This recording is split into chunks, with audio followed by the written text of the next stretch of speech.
I'm continuing the study about the book of Acts, which I've been doing just recently, and I'm wanting to go a little bit further into Acts 9 because there's an amazing story that comes through in the text, and it's a story about Aeneas and Dorcas.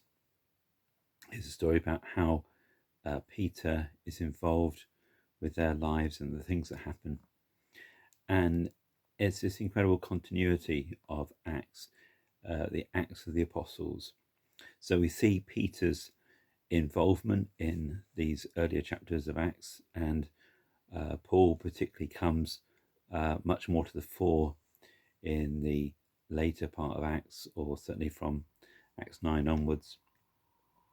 And the interesting thing with how these stories interweave is that they have similarities, but obviously great differences as well. Paul and Peter, incredibly different people. Their background, their status in life, their roots are so different in many ways.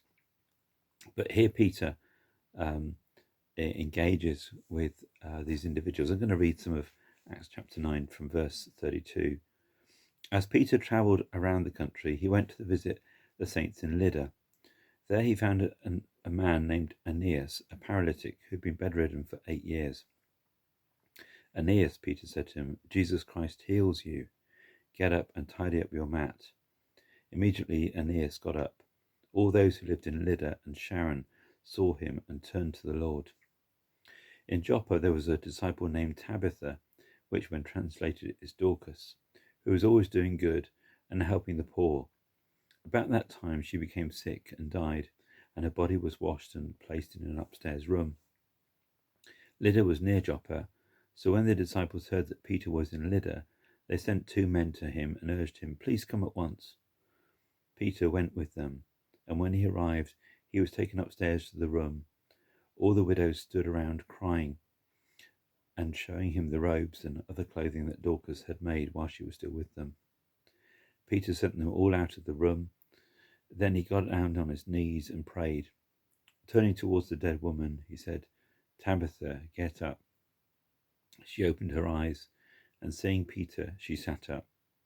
He took her by the hand and helped her to her feet. Then he called the believers and the widows and presented her to them alive. This became known all over Joppa, and many people believed in the Lord. Peter stayed in Joppa for some time with a tanner named Simon. So we have this amazing and fascinating little narrative that talks about the engagement that Peter has with these 2 people. And there's an interesting thing that he's going to visit God's people in Lydda. So it's very much a pastoral visit, really. He's traveling about the country. He's doing a pastoral visit to go and support the believers.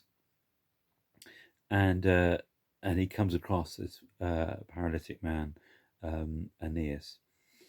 And the impact of that pastoral visit, but with a miracle, has an impact, we're told, on Lydda and Sharon. Something really happens. There's a bit of a breakthrough. People are impacted by what goes on. And the interesting thing is that this then leads on to the second part of this story, which is how Peter goes to Joppa, is asked to go to Joppa because they're aware he's in Lydda. He's not that far away.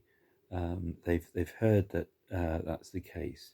They don't necessarily know Peter is going to raise her from the dead. They're not told that, but they do know one thing, and that's that Peter experienced things as a disciple, seeing Jesus resurrect the dead. He saw things firsthand. He was an eyewitness to the majesty of Jesus. He saw the power of God at work. He experienced that firsthand. And very often what we experience firsthand from others is what we are able to replicate, what we are able to model. My prayer today is that perhaps we feel, that limitation. We might feel our ability to perhaps exercise the power of the Holy Spirit in our own lives might feel very limited. But however, it's the prayer that I have in my heart today that God will use us. God will give us that equipping, and also we'll be modeling something to others, and we'll also be able to see the examples set before us from others, the power of Jesus at work that will inspire us, that will equip us, that will galvanize our faith into action. Discipleship is very much around that whole issue of seeing something and modeling it then to others. It's the passing on, and it's that first-hand experience which can't really be beaten. It's what we see played out in the lives of others that we often will imitate. And I think very often we're spectators. Perhaps we're good at the theory, but the practice is more of a challenge to us, especially maybe in our Western culture. We know the theory, but we don't know quite how to apply it sometimes, do we? We can get very caught up in thinking that's a great idea, but great ideas themselves are not enough. So I want to pray particularly that we will experience the power of God in our lives, but also we will be able to model that to others.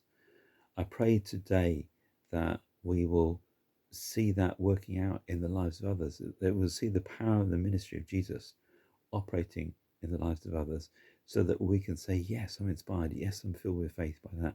Yes, I know these things are real. I know these things are possible, that God can be at work. I don't want to just be somebody who hears stories at a distance. I want to be somebody who feels that they are engaging with the front line at the cutting edge, and then demonstrating that to others. That's where inspiration comes from, isn't it? We have stories of our own to tell, then we've got those to pass on to others too, and we can help them have their own stories, their own testimony, their own narrative about what God is doing in their lives, and be inspiring then onto another generation of people after them. So I pray that for us. I pray that we will be people who inherit the promises. We see the power of God at work in others. We see the power of God at work in our own lives, and we demonstrate that to others and pass that on in that great relay race of faith. Many blessings.